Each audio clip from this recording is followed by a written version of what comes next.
അധ്യായം 20 മുതൽ 23 വരെയുള്ള വാക്യം.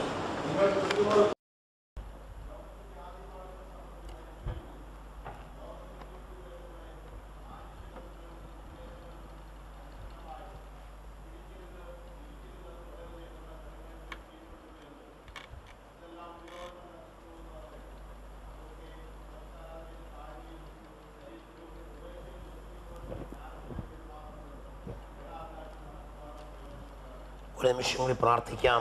എല്ലാവരും ദൈവസന്നിധിയിൽ കണ്ണുകളെ അടച്ച് നാവുകളെ തുറന്നാട്ടെ, ഹൃദയങ്ങളെ തുറന്ന് പ്രാർത്ഥിച്ചാട്ടെ. കർത്താവിൻ്റെ പരിശുദ്ധാത്മാവ് ഇന്ന് രാത്രി നമ്മോട് സംസാരിപ്പാൻ, അവിടുത്തെ ജ്ഞാനാത്മാവിൽ നമ്മെ നിറയ്പ്പാൻ, അവിടുത്തെ ആത്മാവ് നമ്മോട് സംസാരിപ്പാൻ എല്ലാവരും പ്രാർത്ഥിക്കാം. യേശുവിൻ്റെ രക്തത്താൽ ജയം, യേശുവിൻ്റെ രക്തത്താൽ ജയം. Hallelujah, hallelujah. ഭക്തർക്കൊരുക്കുന്ന വലിയ നന്മ, ഗുപ്തമായുള്ള വലിയ നന്മ, ഭക്തർക്കൊരുക്കുന്ന വലിയ നന്മ, ഗുപ്തമായുള്ള വലിയ നന്മ, കണ്ണു കണ്ടിട്ടില്ലാരും കേട്ടിട്ടില്ല, ഒരു ഹൃദയവും അറിഞ്ഞിട്ടില്ല. കണ്ണു കണ്ടിട്ടില്ലാരും കേട്ടിട്ടില്ല, ഒരു ഹൃദയവും അറിഞ്ഞിട്ടില്ല. ദൈവമേ എൻ നിലവിളി കേൾക്കണേ, എൻ്റെ പ്രാർത്ഥന ശ്രദ്ധിക്കണേ. ദൈവമേ എൻ നിലവിളി കേൾക്കണേ, എൻ്റെ പ്രാർത്ഥന ശ്രദ്ധിക്കണേ. എൻ ഹൃദയം ക്ഷീണിക്കുമ്പോൾ ഞാൻ നിന്നെ വിളിച്ചിടും. എൻ ഹൃദയം ക്ഷീണിക്കുമ്പോൾ ഞാൻ നിന്നെ വിളിച്ചിടും. എനിക്കത്യുന്നതമാം പാറയിൽ നിന്നും എന്നെ നടത്തണേ. എനിക്കത്യുന്നതമാം പാറയിൽ നിന്നും എന്നെ നടത്തണേ. ദൈവമേ എൻ നിലവിളി കേൾക്കണേ, എൻ്റെ പ്രാർത്ഥന ശ്രദ്ധിക്കണേ. ദൈവമേ എൻ നിലവിളി കേൾക്കണേ, എൻ്റെ പ്രാർത്ഥന ശ്രദ്ധിക്കണേ. പിതാവേ, അവിടുത്തെ തിരുസന്നിധിയിലേക്ക് ഞങ്ങൾ അടുത്തു വരുന്നു. ഇന്ന് രാത്രി അവിടുത്തെ ശബ്ദത്തിനായി ഞങ്ങളെ തന്നെ ഏൽപ്പിക്കുന്നു. അവിടുത്തെ അനുഗ്രഹം ഇന്ന് രാത്രി ഞങ്ങളുടെ മധ്യേ വെളിപ്പെടുവാൻ സ്വർഗത്തിലെ ദൈവത്തോടെ ഞങ്ങൾ പ്രാർത്ഥിക്കുന്നു. പിതാവേ, അവിടുത്തെ വചനം ഞങ്ങളോട് ഇന്ന് രാത്രി ഇടപെടണമേ. ശക്തമായ ആലോചനയ്ക്കായി ഇന്ന് രാത്രി ഞങ്ങൾ സമർപ്പിക്കുന്നു. ഞങ്ങളുടെ ദേഹം ദേഹി ആത്മാവിനെ തിരുസന്നിധിയിൽ സമർപ്പിക്കുക. അവിടുത്തെ ഹിതം ഇന്ന് രാത്രി ഞങ്ങൾക്ക് വെളിപ്പെട്ട് വരുവാൻ ദൈവത്തിൻ്റെ ആത്മാവ് സഹായിക്കണമേ. ആമേൻ. ഈ ഉപവാസ പ്രാർത്ഥനയെ ഓർത്ത് ഞങ്ങൾ സ്തോത്രം ചെയ്യുന്നു. കൂടി വന്ന എല്ലാ ദൈവജനത്തിനായി സ്തോത്രം. ഇവിടെ ശുശ്രൂഷിക്കുന്ന ദാസന്മാരെ, അവരുടെ കുടുംബങ്ങളെയും നിന്റെ കരത്തിൽ ഏൽപ്പിക്കുന്നു. കർത്താവേ, വചനം ജ്ഞാനത്തോടെ പരിജ്ഞാനത്തോടെ സംസാരിപ്പാൻ കൃപ നൽകണമെന്ന് പ്രാർത്ഥിക്കുന്നു. അവിടുത്തെ എളപ്പാട് ഞങ്ങളുടെ ജീവിതത്തിൽ വിടുതലാക്കി തീർക്കണമേ. ദേശത്ത് വ്യാപരിക്കുന്ന എല്ലാ അന്ധകാരങ്ങളുടെ ആഴങ്ങളെയും അന്യാരാധന ശക്തിയുടെ എല്ലാ ബഹുത്വങ്ങളെയും കർത്താവ് ശാസിക്കണമേ. വചനം സ്വതന്ത്രമായി സംസാരിപ്പാൻ ദൈവത്തിന്റെ കൃപ ഞങ്ങളുടെ മേൽ പകരണമേ. ഏറ്റെടുത്ത് ജീവൻ പ്രാപിപ്പാൻ ഇന്ന് രാത്രി ഞങ്ങൾ ഏൽപ്പിച്ചു തരുന്നു കർത്താവേ. പ്രാർത്ഥന കേട്ടതിനായി സ്തോത്രം. യേശു ക്രിസ്തുവിന്റെ നാമത്തിൽ ചോദിക്കുന്നു, കൃപയോട് കേൾക്കണമേ സ്വർഗീയ പിതാവേ. വിശ്വസിക്കുന്ന എല്ലാ ദൈവജനവും കരങ്ങളെ ഉയർത്തി ആമേൻ ശക്തിയോടെ 3 പ്രാവശ്യം കർത്താവിന് ഹല്ലേലൂയ പറയാം. Hallelujah, hallelujah, hallelujah. നിങ്ങളുടെ മധ്യേ വന്ന് ശുശ്രൂഷിപ്പാൻ ഇന്ന് രാത്രിയിലും കർത്താവ് തന്ന കൃപയ്ക്കായി സ്തോത്രം. ദൈവവചനവുമായി ദൈവത്തിൻ്റെ ഒരു സാക്ഷിയായി ഇന്ന് രാത്രി നിങ്ങളുടെ നടുവിലായിരിക്കാൻ ദൈവം തന്ന ഭാഗ്യത്തെ ഓർത്തും ക്ഷണിക്കപ്പെട്ട പ്രിയപ്പെട്ടവരെയും ഓർത്തുമുള്ള വന്ദനം അറിയിച്ചുകൊണ്ട് വേഗത്തിൽ വചനത്തിലേക്ക് നമുക്ക് പ്രവേശിക്കാം. ദൈവത്തിൻ്റെ പരിശുദ്ധാത്മാവ് ഇന്ന് രാവിലെ നമ്മോട് ഇടപെട്ടുകൊണ്ടിരുന്ന വചനങ്ങൾക്കായി കർത്താവിനെ സ്തുതിക്കുന്നു. ദൈവസഭയ്ക്ക് ഒരു കൊയ്ത്തുണ്ട്, എന്നാൽ ശ്രദ്ധിക്കപ്പെടേണ്ടത് ഒരു ഒഴുക്കുണ്ട് എന്ന ആലോചന അറിയിച്ചു.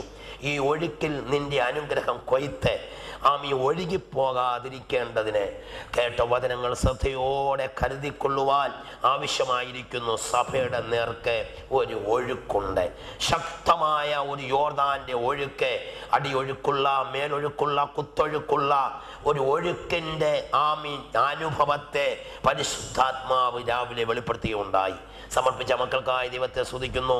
ഇന്ന് രാത്രി നിങ്ങളോട് ചുരുക്കപ്പെട്ട നിയമിക്കപ്പെട്ട സമയത്തെ ആലോചന അറിയിപ്പാൻ ദൈവം എന്നെ ഏൽപ്പിച്ച ദൂത് ദൈവഹിതം എന്ന വിഷയമാണ്. ആലോചനയ്ക്കായി നമ്മെ ദൈവങ്ങൾ ഏൽപ്പിക്കാം. ഈ ദിവസങ്ങൾ ദൈവത്തെ ഇഷ്ടം അറിയുവാൻ, തിരുഷ്ടം അറിയുവാൻ, തിരുവചനത്തിൻ്റെ ശക്തിക്കായി സമർപ്പിക്കുന്ന മക്കൾക്കായി ഞാൻ കർത്താവിനെ സ്തുതിക്കുന്നു. ദൈവത്തിൻ്റെ ഇഷ്ടം. ദൈവമക്കളെ, ഇന്ന് രാത്രി ഞാൻ ആത്മാവിൽ പറയട്ടെ, ദൈവത്തിൻ്റെ ഇഷ്ടപ്രകാരം നമ്മുടെ കുടുംബജീവിതത്തെ ചിട്ടപ്പെടുത്തിയാൽ, നമ്മുടെ ശുശ്രൂഷകളെ ചിട്ടപ്പെടുത്തിയാൽ, നമ്മുടെ ജീവിതത്തെ ചിട്ടപ്പെടുത്തിയാൽ അത് നമ്മുടെ ജീവിതത്തിൽ വിടുതലായിരിക്കും, അത് ജീവിതത്തിൽ അനുഗ്രഹമായിരിക്കും. ഹിതപ്രകാരം വരുന്ന ശോധനയുടെ നടുവിൽ അതൊരു അനുഗ്രഹമാണ്. ഹിതത്തിലുള്ള കഷ്ടങ്ങൾ അത് അനുഗ്രഹമാണ്. ദൈവഹിതത്തിലല്ലാത്ത കഷ്ടങ്ങൾ നാം സഹിച്ചിട്ട് അതൊരു അനുഗ്രഹത്തിലേക്ക് ആക്കി തീർക്കണമെന്ന് പ്രാർത്ഥിക്കാൻ പോലും നമുക്ക് അവകാശമില്ല. ഇന്ന് രാത്രി ദൈവഹിതം തിരിച്ചറിയുവാൻ, ദൈവത്തിൻ്റെ ഇഷ്ടം തിരിച്ചറിയുവാൻ, കർത്താവേ ഞാനിതാ പ്രിയപ്പെടുന്നു എന്ന പ്രാർത്ഥനയോടെ നാം അമർന്നിരിക്കുമെങ്കിൽ ദൈവത്തിൻ്റെ തിരുഹിതം വെളിപ്പെടുവാൻ ഇടവരുമെന്ന ആലോചന അറിയിക്കുക. നോക്കേ, ദൈവവചനം നാം ചിന്തിക്കുമ്പോൾ, ബൈബിൾ നാം തുറക്കുമ്പോൾ വേദപുസ്തകത്തിലെ വചനങ്ങൾ, തിരുവചനത്തിൻ്റെ സത്യങ്ങൾ, തിരുവചനത്തിൻ്റെ വചസ്സുകൾ നമ്മോട് ആത്മാവ് ഇങ്ങനെ ഇടപെടുന്നത് ദൈവത്തിൻ്റെ ഇഷ്ടമോ നിങ്ങളുടെ ശുദ്ധീകരണം തന്നെ. ഒന്നാമതായി ദൈവ ഇഷ്ടം അഥവാ ദൈവഹിതം നിന്നിലും എന്നിലും വെളിപ്പെടണമെങ്കിൽ കർത്താവിൻ്റെ നാമത്തിൽ നാം ശുദ്ധീകരിക്കപ്പെടണം. നമ്മുടെ ജീവിതത്തിൽ വെളിപ്പെടാതെ കിടക്കുന്ന, ശുദ്ധീകരിക്കപ്പെടാതെ കിടക്കുന്ന, മാലിന്യപ്പെട്ട് കിടക്കുന്ന, അഴുക്കായി കിടക്കുന്ന, അവിടുത്തെ തിരുഹിതത്തിൽ ബന്ധപ്പെടാതെ കിടക്കുന്ന ആത്മീയ നിലവാരങ്ങളെ മെച്ചപ്പെടുത്തിയെടുത്ത് ജീവിതത്തെ ശുദ്ധീകരിപ്പാൻ കർത്താവിൻ്റെ ആത്മാവ് ആലോചന പറയുന്നു. 1 തെസ്സലോനിക്കർക്ക് എഴുതിയ ലേഖനം 4-ാം അധ്യായം 3-ാം വാക്യം വായിക്കുമ്പോൾ, ദൈവത്തിൻ്റെ ഇഷ്ടമോ നിങ്ങളുടെ ശുദ്ധീകരണം തന്നെ. ദൈവം നമ്മെ വിളിച്ചത് അശുദ്ധിക്കായിട്ടല്ല, ദൈവം നമ്മെ വിളിച്ചത് വിശുദ്ധിക്കായിട്ടാണ്. ദൈവത്തിൻ്റെ വിളിയുടെ പരമോന്നതമായ മണ്ഡലം എന്ന് പറയുന്നത് വിശുദ്ധീകരിക്കപ്പെടുക എന്നുള്ളതാണ്. കർത്താവ് ഇങ്ങനെ ലേവ്യ പുസ്തകത്തിലും 1 പത്രോസിന്റെ ലേഖനത്തിലും പറഞ്ഞിട്ടുണ്ട്, പഴയ പുതിയ നിയമങ്ങളിൽ ഞാൻ വിശുദ്ധനാകയാൽ നിങ്ങളും വിശുദ്ധരായിരിപ്പീൻ. ഇന്ന് രാത്രി കർത്താവിൻ്റെ ഹിതമാണ് നീ ശുദ്ധീകരിക്കപ്പെടുക എന്നുള്ളത്. ഒരു ദൈവവൈദ്യനെ സംബന്ധിച്ച്, ഒരു സഭയെ സംബന്ധിച്ച് കർത്താവിൻ്റെ ഇഷ്ടമാണ് സഭയുടെ ശുദ്ധീകരണം. ശുദ്ധീകരിക്കപ്പെടുന്ന കുടുംബങ്ങളുടെ മേൽ ദൈവത്തിൻ്റെ കൊയ്ത്തുണ്ട്. ആ ശുദ്ധീകരിക്കപ്പെട്ട കുടുംബത്തെയോ ദൈവസഭയെയോ ദൈവീയ ദേശത്തെയോ ഒരന്ധകാര ശക്തിക്കും ഒഴുക്കിക്കളയാൻ സാധ്യമല്ല. ശുദ്ധീകരിക്കപ്പെട്ടവർ വിടുതൽ പ്രാപിച്ചേ മതിയാവൂ. ശുദ്ധീകരിക്കപ്പെട്ടവർ ആ ഒഴുക്കിന് എതിരെ നീന്തി അക്കരെ കടപ്പാൻ ദൈവം ബലം തരുന്നവനാണ്. ആ ദൈവകൃപയ്ക്കായി ഞാൻ കർത്താവിനെ സ്തുതിക്കുന്നു. നോക്കൂ, ദൈവമക്കളെ ശ്രദ്ധിക്കൂ. ഇന്ന് രാത്രി ആത്മാവ് ഇടപെടുകയാണ്. ദൈവത്തിൻ്റെ ഇഷ്ടത്തിൽ നീ പ്രിയപ്പെടണമെന്ന് കർത്താവ് ആഗ്രഹിക്കുന്നു. ദൈവമക്കളെ, നമ്മുടെ ഇഷ്ടപ്രകാരമല്ല, ദൈവത്തിൻ്റെ ഇഷ്ടപ്രകാരം ഈ ദിവസങ്ങളിൽ ജീവിപ്പാൻ കർത്താവിൻ്റെ ആത്മാവ് ഇടപെടുന്നു. സ്തോത്രം. എഫേസ്യ ലേഖനം 5-ാം അധ്യായം 17-ാം വാക്യം പറയുകയാണ്, കർത്താവിൻ്റെ ഇഷ്ടം ഇന്നതെന്ന് ഗ്രഹിച്ചുകൊണ്ട് നടന്നുകൊള്ളുവീൻ, ബുദ്ധിഹീനരാകാതെ. നോക്കണേ, നമ്മുടെ ബുദ്ധിക്ക് അതീതമായ ഒരു പരമോന്നമായ ഇഷ്ടം ദൈവത്തിൻ്റെതുണ്ട്. അത് നിന്റെ കണ്ണുകൾ കൊണ്ട് കാണാൻ സാധ്യമല്ല, ചെവിയിൽ കേൾപ്പാൻ അത് സാധ്യമല്ല, യാതൊരു മനുഷ്യ അവയവങ്ങളിലും അത് പ്രത്യക്ഷപ്പെടുകയില്ല. കാരണം അതിൻ്റെ മണ്ഡലം ഒരന്തരമാണ്. ആത്മാവിൻ്റെ ദൂതിനായി ഞാൻ ഇന്ന് രാത്രി ദൈവത്തിന് സ്തോത്രം ചെയ്യുന്നു. അതുകൊണ്ട് ബുദ്ധിഹീനരാകാതെ കർത്താവിൻ്റെ ഇഷ്ടം ഇന്നതെന്ന് ഗ്രഹിച്ചുകൊള്ളുവേൻ. ദൈവത്തിന് സ്തോത്രം. എബ്രായ ലേഖനത്തിൽ 10-ാം അധ്യായം 36-ാം വാക്യത്തിൽ കാണുന്നു, ദൈവ ഇഷ്ടം ചെയ്തു വാഗ്ദത്തം പ്രാപിപ്പാൻ നിങ്ങൾക്ക് സഹിഷ്ണുത ആവശ്യം. ദൈവത്തിന് മക്കളെ, ദൈവ ഇഷ്ടം ചെയ്യണമെങ്കിൽ സഹിഷ്ണുത വേണം. സഹിഷ്ണുത ഒരു ഭക്തന്റെ ജീവിതത്തിൽ വരണമെങ്കിൽ കഷ്ടത വരണം. കഷ്ടതയാണ് സഹിഷ്ണുതയിലേക്ക് നയിക്കുന്നത്. ആമേൻ. ഇന്ന് രാത്രി പരിശുദ്ധാത്മാവ് ദൈവസഭയോട് ശക്തമായി ഇടപെടുന്നു. ദൈവഹിതം തിരിച്ചറിയുവാൻ, ദൈവ ഇഷ്ടം ചെയ്യുവാൻ നമുക്ക് കഷ്ടങ്ങൾ ആവശ്യമാണ്. ആമീൻ. സഹിഷ്ണുത നമുക്ക് ആവശ്യമാണ്. അത് തന്നെയുമല്ല, ആമീൻ ആമീൻ ആമീൻ, കർത്താവിന്റെ വചനം ഇങ്ങനെ ഇടപെടുന്ന റോമാലേഖനം 5-ാം അധ്യായം അതിന്റെ 3-ാം വാക്യം, ആമീൻ, കഷ്ടത സഹിഷ്ണുതയും, സഹിഷ്ണുത സിദ്ധതയും, സിദ്ധത പ്രത്യാശയും ഉളവാക്കുന്നത് കൊണ്ട് നാം കഷ്ടങ്ങളിലും പ്രശംസിക്കുന്നു. ഇത് ദൈവത്തിന്റെ ഇഷ്ടമാണ്. ഇത് ലോകം വെച്ച് നോക്കുമ്പോൾ അവർക്കത് മനസ്സിലാകുവാൻ പറ്റുന്നില്ല. എന്നാൽ ദൈവവുമായി അടുത്ത ബന്ധം സ്ഥാപിക്കുന്ന കുടുംബങ്ങളെ ആത്മാ പറയുന്നു, നീ ദൈവ ഇഷ്ടത്തിനായി ഇന്ന് രാത്രി സമർപ്പിക്കുമെങ്കിൽ ദൈവത്തിന്റെ മഹത്വം അതിനകത്ത് കാണാൻ കഴിയുമെന്ന് ഈ രാത്രി ആത്മാവ് ആലോചന പറയുകയാണ്. ആമേൻ. വായിച്ച വേദവാക്യം നിങ്ങൾ ശ്രദ്ധിച്ച്, കൊലോസ്യ ലേഖനം 2-ാം അധ്യായം 20-ാം വാക്യത്തിൽ വായിക്കുന്നത് ദൈവത്തിന്റെ ഒരിഷ്ടമാണെന്ന് ആത്മാവ് ഇടപെടുന്നു. ഇന്ന് രാത്രി വേഗത്തിൽ ചില ആലോചന ആത്മാവിൽ ഓർപ്പിക്കാൻ ആഗ്രഹിക്കുക. 20-ാം വാക്യം ഒന്നും കൂടി ഒന്ന് വായിച്ചാട്ടെ ദൈവദാസൻ. അത് ആമേൻ സ്തോത്രം മൈക്കിൽ കൂടി വായിക്കുന്നതായിരിക്കും. വായിച്ചാട്ടെ. നിങ്ങൾ ക്രിസ്തുവിനോട് കൂടെ ലോകത്തിന്റെ ആദ്യ പാഠങ്ങൾ സംബന്ധിച്ച് മരിച്ചു എങ്കിൽ, ദൈവത്തിന്റെ ഇഷ്ടം ലോകത്തിൽ ജീവിക്കുന്നവരെ പോലെ, ക്രിസ്തുവിൽ ജീവിക്കുന്ന ഒരു പൈതൽ ലോകത്തിൽ ജീവിക്കുന്നവരെ പോലെ ജീവിക്കാൻ ക്രിസ്തു ഇഷ്ടപ്പെടുന്നില്ല. അത് കർത്താവിന്റെ ഇഷ്ടം. ആമേൻ. ലോകത്തിന്റെ ആദ്യ പാഠങ്ങളിൽ മരിച്ചവരായ നാം. എന്താണ് ലോകത്തിന്റെ ആദ്യ പാഠങ്ങൾ? ഈ രാത്രി ദൈവീയ പ്രമാണം ദൈവസഭയോട് വിളിച്ചു പറയുമ്പോൾ നിസ്സാരമായി കരുതരുത്. ഇത് ദൈവത്തിന്റെ പരമ ഇഷ്ടത്തിൽപ്പെട്ട ദൂതാണ്.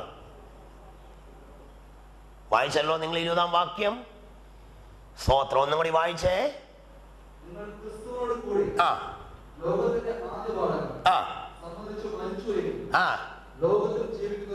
ലോകത്തിൽ ജീവിക്കുന്നവരെ പോലെ മാനുഷ്യ കൽപ്പനകൾക്കും ഉപദേശങ്ങൾക്കും ദൈവത്തിന് മഹത്വം. കർത്താവിനായി വേർതിരിച്ച ദൈവജനം ലോകത്തിന്റെ ഉപദേശങ്ങൾക്കും ലോകത്തിന്റെ കൽപ്പനകൾക്കും അനുസൃതമായിട്ടല്ല നടക്കേണ്ടത്, ദൈവഹിതത്തിൽ വേണം നടക്കേണ്ടത്. എന്നാലേ ചെന്നങ്ങ് ചേരത്തുള്ളൂ, അവിടെ ചെന്ന് ചേരുകയുള്ളൂ.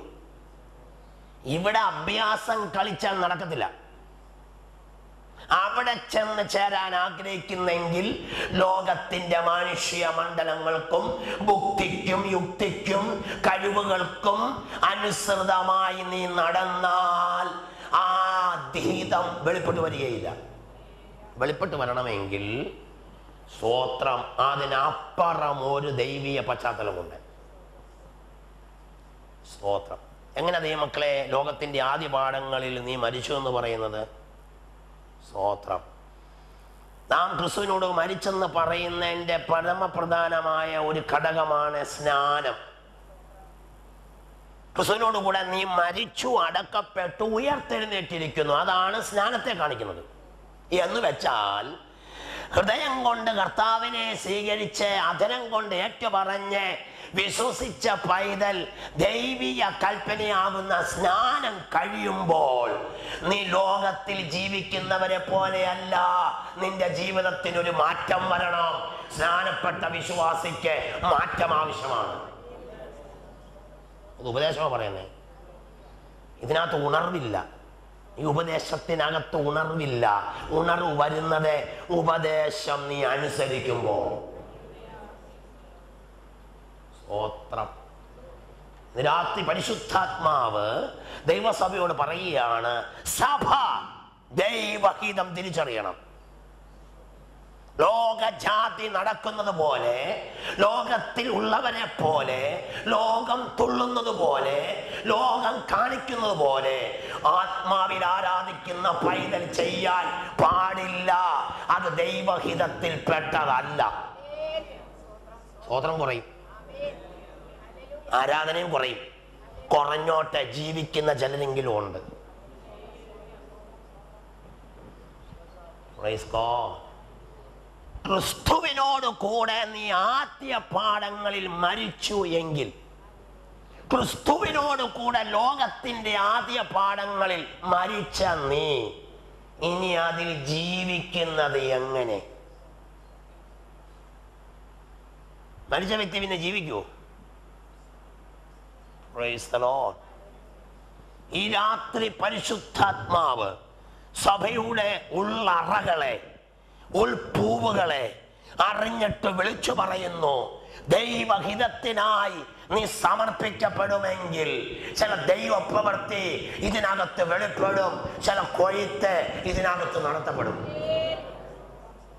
പ്രവചനവും വെളിപ്പാടും ആലോചനയും കിട്ടിയിട്ട് നടക്കണമെന്നില്ല. നടക്കണമെങ്കിൽ അതിനായിട്ട് നിന്റെ ജീവിതത്തെ ചിട്ടപ്പെടുത്തണം. ദൈവഹിതത്തിനായിട്ട് കാത്തിരിക്കണം. അപ്പോൾ ദൈവത്തിൻ നിന്നോട് പറഞ്ഞ ദൂത് ദൈവം അത് പൂർത്തീകരിക്കും. ദൈവം ഈ വഴി പോകുന്നു, നാം ആ വഴി പോകുന്നു. ദൈവത്തിന്റെ വഴി വന്നെങ്കിൽ മാത്രമേ ആ വെളിപ്പാട് നടക്കത്തുള്ളൂ. നമ്മുടെ ഇഷ്ടം മാതിരി, നമ്മുടെ തോന്നിയത് മാതിരി, നമ്മുടെ രീതി അനുസരിച്ച് ഇപ്പം കിട്ടിയ വെളിപ്പാടെന്ന് പറഞ്ഞ് ഈ ലൈനിൽ പോയാൽ ആ ലൈനിലെ വിടുതൽ നിനക്ക് പ്രാപിപ്പാൻ കഴിയുകയില്ല. അതുകൊണ്ട് ദൈവസഭ ദൈവഹിതം തിരിച്ചറിയട്ടെ. സമയമില്ലാത്തതുകൊണ്ട് വേഗത്തിൽ ഞാൻ കയറിപ്പോകുന്നു. ഇത് പ്രാർത്ഥന മുറിയിൽ തന്ന ദൈവത്തിന്റെ ആലോചനയാണ്. ഇന്ന് രാത്രി വ്യക്തവും സ്പഷ്ടവും സ്ഫുടവുമായി ഗ്രഹിക്കത്തക്കവണ്ണം ആത്മാവ് ഇടപെടുകയാണ്. അവസാനപ്പെട്ട ദൈവമക്കൾ മാനുഷ്യ കൽപ്പനകൾക്ക് പോകരുത്. അവരും ഇവരും അങ്ങോരും ഇങ്ങോരും ഒക്കെ പലതും പറയും. പക്ഷെ നിന്റെ ചിന്ത വേദപുസ്തകം എന്ത് പറയുന്നു? സ്തോത്രം, സ്തോത്രം. ദാസിയെയും മകനെയും വീട്ടിന്റെ വെളിയിലേക്ക് പുറത്താക്കാൻ അബ്രഹാമിന് വൈഷമ്യമുണ്ട്. കാരണം അവൻ വലിച്ചു കയറ്റി വെച്ചതാ. അപ്പൊ ഇറക്കി വിടാൻ ബുദ്ധിമുട്ടുണ്ട്, ദൂത. പക്ഷേ ദൈവം അബ്രഹാമിനോട് പറയുന്നു, തിരുവെഴുത്ത് എന്ത് പറയുന്നു? ദാസിയെയും മകനെയും പുറത്താക്കുക.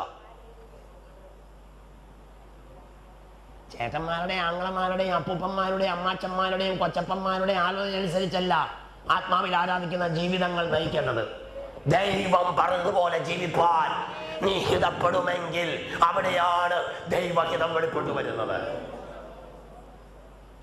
അബ്രഹാമിനോട് കർത്താവ് പറഞ്ഞു, മോനെ തിരുവെഴുത്ത് എന്തോ പറയുന്നടാ? നിനക്ക് പുറത്ത് കളയാൻ ബുദ്ധിമുട്ടെന്നറിയാൻ കാരണം നീ വലിച്ചു കയറ്റി വെച്ചതാ. സ്തോത്രം. ദൈവഹിതമില്ലാതെ വീട്ടിനകത്തും ആമീൻ കുടുംബങ്ങൾക്കകത്തും ആത്മീയ ശുശ്രൂഷയ്ക്കകത്തും വലിച്ചു കയറ്റി വെച്ചത് ഇനി കളയാൻ ദൈവം പറയുമ്പോൾ വൈമുഖ്യം കാണിക്കരുത്. അത് നമ്മുടെ ഹിതത്തിൽപ്പെട്ടതല്ല, ദൈവഹിതത്തിൽപ്പെട്ടത് ചിന്തിപ്പാൻ ഇന്ന് രാത്രി പരിശുദ്ധാത്മാവ് ആലോചന പറയുന്നു. തിരുവെഴുത്ത് എന്ത് പറയുന്നു? തിരുവെഴുത്ത് എന്നാ പറയുന്നത്? ദാസിയെയും മകനെയും പുറത്താക്കുക. സ്വതന്ത്രതയുള്ള മകനോടെ ദാസിയുടെ മകന് ചേർന്ന് ജീവിപ്പാൻ സാധ്യമല്ല. സ്തോത്രം. ദാസിയുടെ മകനും സ്വതന്ത്രയുടെ മകനും തമ്മിൽ വ്യത്യാസമുണ്ട്. സ്തോത്രം. ദാസിയുടെ മകൻ ദൈവഹിതത്തിൽപ്പെട്ടതല്ല, എന്നാൽ സ്വതന്ത്രയുടെ മകൻ ദൈവഹിതത്തിൽപ്പെട്ടതാ. ഗ്ലോറി. ചില കുടുംബങ്ങളോട് കർത്താവ് ആശ്ചര്യമായിട്ട് സംസാരിക്കുക. കടന്ന് വെള്ളം കുടിച്ചിട്ടോ ആവലാതി പറഞ്ഞിട്ടോ കൈയിട്ടടിച്ചിട്ടോ കാലിട്ടടിച്ചിട്ടോ ദൈവമേ ഈ ഗതികേട് വന്നല്ലോ എന്ന് പറഞ്ഞിട്ടൊന്നും ഒരു കാര്യമില്ല. നേരത്തെ ചിന്തിക്കണം, ദൈവഹിതം തിരിച്ചറിയണം.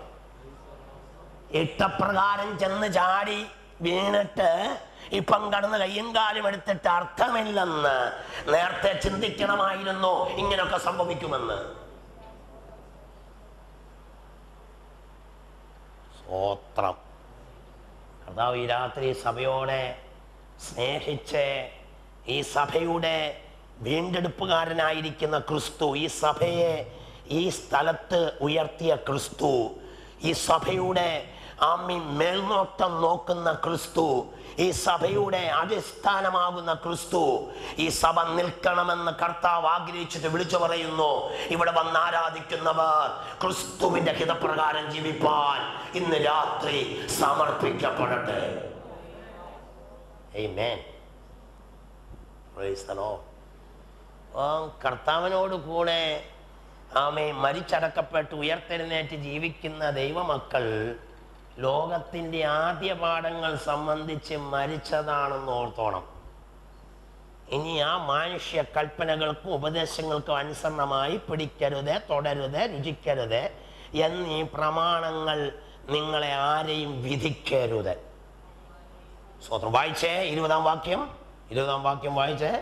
നിങ്ങൾ ക്രിസ്തുവിനോട് കൂടെ ലോകത്തിന്റെ ആദ്യ പാഠങ്ങൾ സംബന്ധിച്ച് മരിച്ചുവെങ്കിൽ ലോകത്തിൽ ജീവിക്കുന്നവരെ പോലെ മാനുഷിക കൽപ്പനകൾക്ക് ഉപദേശങ്ങൾക്ക് അനുസരണമായി പിടിക്കരുത്, രുചിക്കരുത്, തുടരുത് എന്നുള്ള ചട്ടങ്ങൾക്ക് കീഴ്പ്പെടുന്നത്.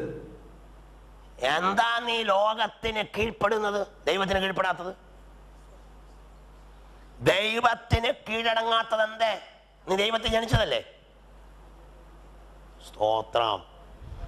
ഈ മനുഷ്യ കൽപ്പനകൾക്ക് കീഴ്പ്പെടുന്നത് കൊണ്ട് ദൈവഹിതം നിന്നിൽ വെളിപ്പെടുവാൻ താമസമാകുന്നു. എന്താണ് സഭയെ ലോകത്തിന്റെ ആദ്യ പാഠങ്ങൾ? ആത്മാവ് സംസാരിച്ചു വരികയാണ്, ശ്രദ്ധിച്ചു കേട്ടോണം. ഇത് ഇച്ചിരി കട്ടിയായ ദൈവീയ ഉപദേശമാണ്. ഇത് ഈസി ആയിട്ട് വിടുതൽ കിട്ടുന്നത് വരുന്നു പിടിച്ചോ എന്ന് പറഞ്ഞ സംഗതിയല്ല. ഇത് വളരെ ചെക്കപ്പ് നടത്തിയെങ്കിൽ മാത്രമേ ഇത് ഗ്രഹിപ്പാൻ കഴിയത്തുള്ളൂ. അതുകൊണ്ട് ശ്രദ്ധിക്കുവാൻ ദൈവാത്മാവ് ഇടപെടുക. സ്തോത്രം. ലോകത്തിന്റെ ആദ്യ പാഠങ്ങൾ 16-ാം വാക്യം മുതൽ, കൊലോസ്യ ലേഖനം 2-ാം അധ്യായം 16-ാം വാക്യം മുതൽ. ലോകത്തിന്റെ ആദ്യ പാഠങ്ങളാ 1-ാം പാഠമായി പറഞ്ഞു വരുന്നേ. അതുകൊണ്ട് ഭക്ഷണപാനീയങ്ങൾ സംബന്ധിച്ചോ. അയ്യോ, സ്പീഡിൽ പോകരുതേ. പെരുന്നാൾ, വാവ്, ശബത്ത് എന്നീ കാര്യത്തിലോ. ഹലോ, രചിക്കപ്പെട്ട മക്കളോട് പറയാ, പണ്ട് നിന്റെ അജ്ഞാന കാലത്തുണ്ടായിരുന്ന മോഹങ്ങളെ. രചിക്കപ്പെടുന്ന മുമ്പേ നീ ഒരു ടൈപ്പായിരുന്നു.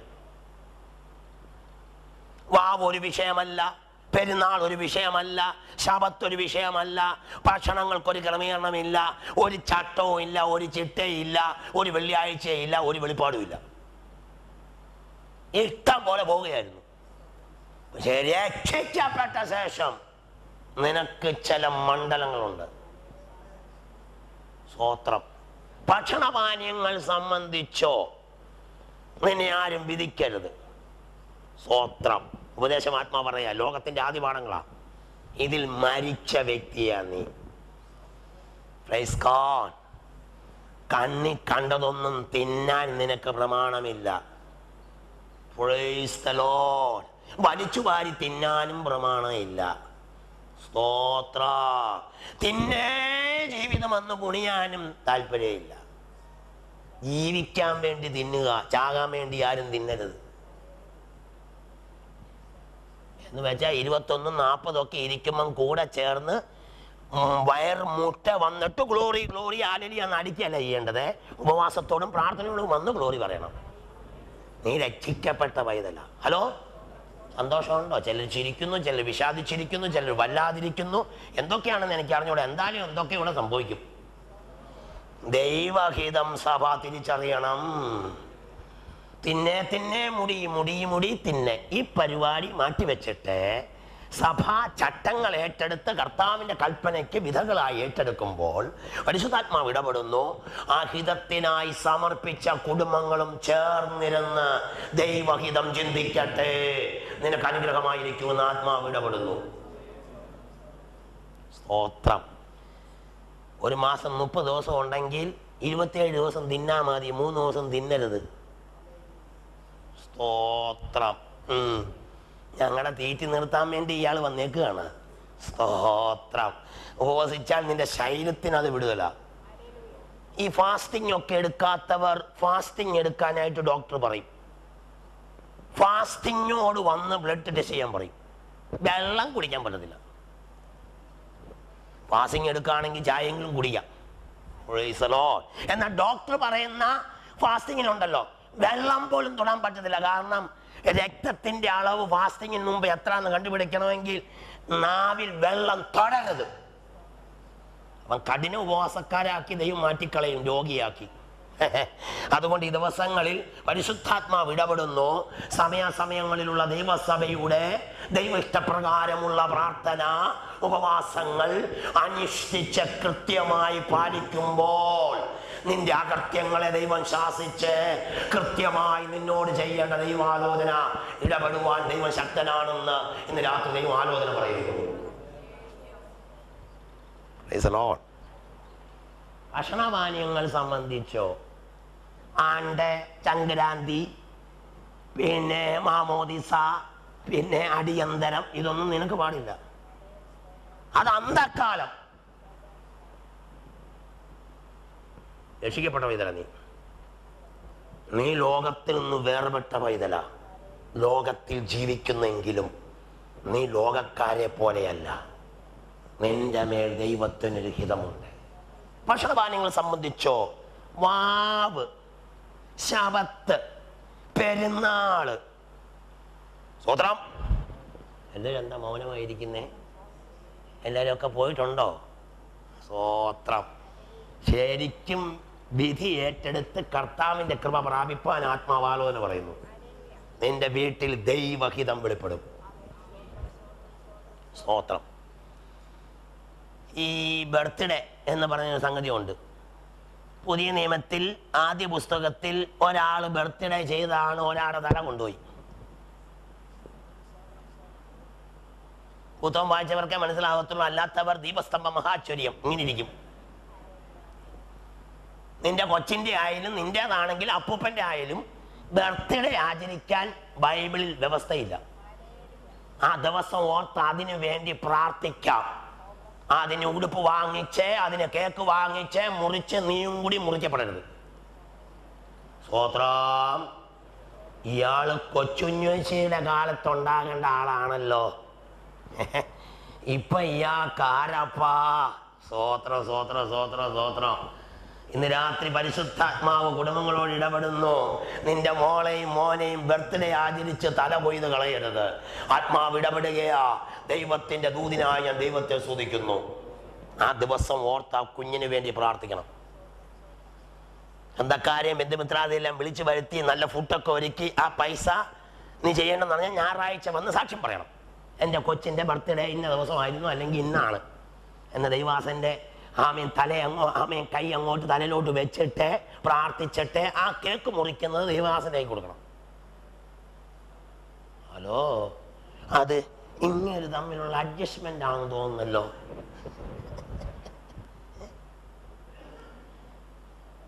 സ്തോത്രം.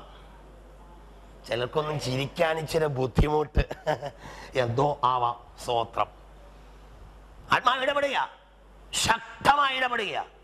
വെറുതെ പറയല്ല. ഈ കാര്യത്തിൽ ആരെയും വിധിക്കരുത്. ആരും നിന്നെ വിധിക്കരുത്. നീ ആരെയും വിധിക്കാൻ പോകരുത്. നിന്നെ ആരും വിധിക്കാൻ പോകരുത്. നിന്നെ ആരും വിധിക്കാതിരിപ്പാൻ ലോകത്തിന്റെ ആദ്യ പാഠങ്ങളിൽ മരിച്ച മക്കൾക്കായി ഞാൻ ദൈവത്തെ സ്തുതിക്കുന്നു. സ്തോത്രം. അടുത്ത വാക്യം നിങ്ങൾ ശ്രദ്ധിച്ചോ. കണ്ടോ, ഇത് വരുവാനിരുന്നതിൻ്റെ നിഴലത്രേ. അപ്പം വാവും ഭക്ഷണവും ശബത്തും പെരുന്നാളൊക്കെ ക്രിസ്തുവിന് മുമ്പുള്ളതാ. ക്രിസ്തു വന്ന ശേഷം അത് നിഴലുകളാ. അത് പൊരുളല്ല, പൊരുളാണ് ക്രിസ്തു. ക്രിസ്തുവിന്റെ നിഴലാണ് ശബത്ത്, വാവ്, ആമേൻ, ഭക്ഷണപാനീയങ്ങളുടെ നിബന്ധനകൾ. രാത്രി പരിശുദ്ധാത്മാവ് ശക്തമായി സഭയോട് ഇടപെടുന്നു. ക്രിസ്തു നമ്മുടെ മേൽ വാഴുകയാൽ ഇവ ഒന്നും നിന്നെ വിധിക്കരുത്. ഇത് വരുവാനിരുന്നതിൻ്റെ നിഴലത്രേ. സ്തോത്രം. നിഴലത്രേ. ചില ഉപദേശം കട്ടിയാണ്. ഉപദേശം ദൈവസഭയോട് പറയുക, ദൈവഹിതം ഒന്ന് വെളിപ്പെട്ടു വരാൻ. ദൈവഹിതം, ദൈവഹിതം ചിന്തിക്കുക. നിന്റെ കുടുംബ ജീവിതത്തിൽ ദൈവഹിതത്തിനായി നിന്റെ ഭാര്യ, മക്കൾ, നിനക്കുള്ള തന്നിരിക്കുന്ന നന്മകൾ, ആത്മീയമായിക്കൊള്ളട്ടെ, ഭൗതികമായിക്കൊള്ളട്ടെ, ശാരീരികമായിക്കൊള്ളട്ടെ, അത് ദൈവഹിതത്തിനായി ചിട്ടപ്പെടുത്താൻ നിനക്ക് ഭാഗ്യം ലഭിച്ചെങ്കിൽ നിന്നിലാണ് ആ ഹിതം വെളിപ്പെട്ടു വരുവാൻ സ്വർഗം സഹായിക്കുന്നത്. Praise Lord.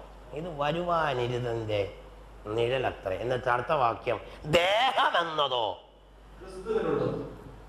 ഈ ദേഹം ആരുടേതാ? ഹലോ, ഈ ദേഹം ആരുടേതാ? ഇത് ദൈവം വിലയ്ക്ക് വാങ്ങിയേക്കുക. ഇഷ്ടം പോലെ ജീവിക്കാൻ പറ്റത്തില്ല. സ്തോത്രം. ഇഷ്ടം പോലെ നടക്കാൻ പറ്റത്തില്ല. ഇത് ദൈവം വിലയ്ക്ക് വാങ്ങിയിരിക്കുക. തൻ്റെ പരിശുദ്ധ രക്തം ഇന്നെന്ന പോലെ ദിവസം